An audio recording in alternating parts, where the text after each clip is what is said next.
for Burnaby Douglas. Mr. Speaker, the failure on Keystone shows how this out-of-touch government is mishandling our key trading partnerships. The Americans understand protecting economy and the environment go hand in hand, yet our government is stuck in its head in the oil sands, exporting unrefined bitumen, killing thousands of Canadian jobs. Thankfully for Canadians, new Democrat MPs have flown to Washington to help explain that most Canadians disagree with the Conservatives. When will the Conservatives start putting Canadian jobs and the environment first? The Honourable Minister of Natural Resources. Order.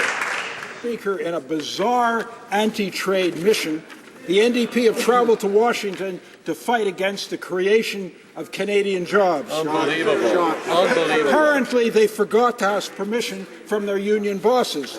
Today, Buzz Hargrove supported the Keystone project because it will generate thousands of jobs. The NDP are totally out of touch with ordinary Canadians and economic reality. Send in the clowns.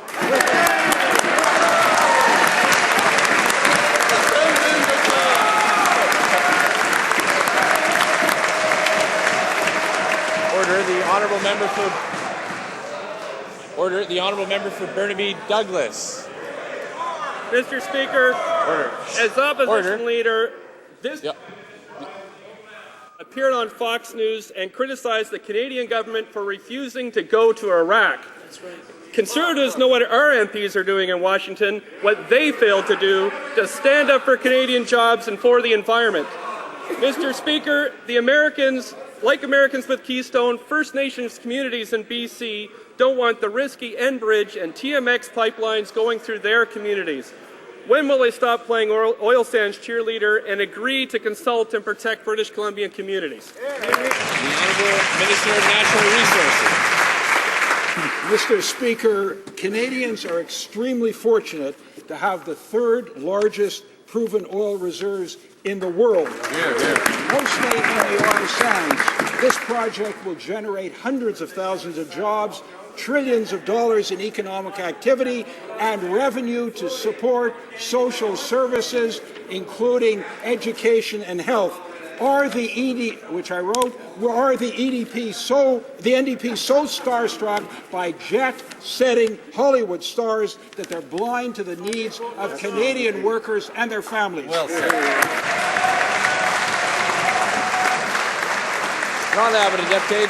The Honourable Member for La Pointe-de-L'Île. This government doesn't understand that in the 21st century, employment and jobs go hand in hand, Mr. Speaker. That's why two of my colleagues are currently in Washington to do the work in the place of the Conservative government. The United States has decided to give itself more time to study the Keystone XL pipeline project because they're concerned about environmental consequences. But here, the Conservative government continues to push ahead. Will this government follow the example set by our neighbours to the south and to take the time to evaluate the environmental and economic aspects of the Keystone project? The Honourable Minister. Mr. Speaker, Keystone XL will generate thousands of jobs and billions in economic spin-offs and will fund very important social services in health and education. But the NDP has gone to the United States with a view to hinder this project, to damage it at the expense of Canadian jobs. The NDP's position is comical, if it weren't so detrimental to Canada's national interest. The Honourable Member for La Pointe-de-L'Île.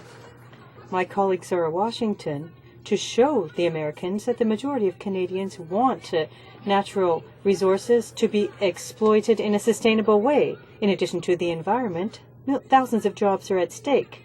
Several refineries have already closed shop in Montreal East, and that has led to thousands of jobs being lost, especially in my riding. The facts speak for themselves.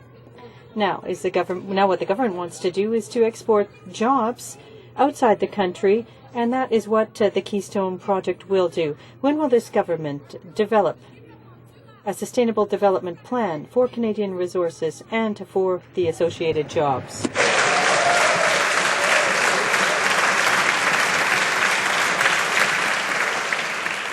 The Honourable Minister of Natural Resources. Seems oblivious to the facts, and they don't listen very well either. This project will generate hundreds of thousands of Canadian jobs, billions of dollars of economic activity. Do the NDP care at all about Canadian workers and their families, or are they so ideologically driven that they're blind to the interests of Canadians? The honourable member for Vaudreuil-Soulanges.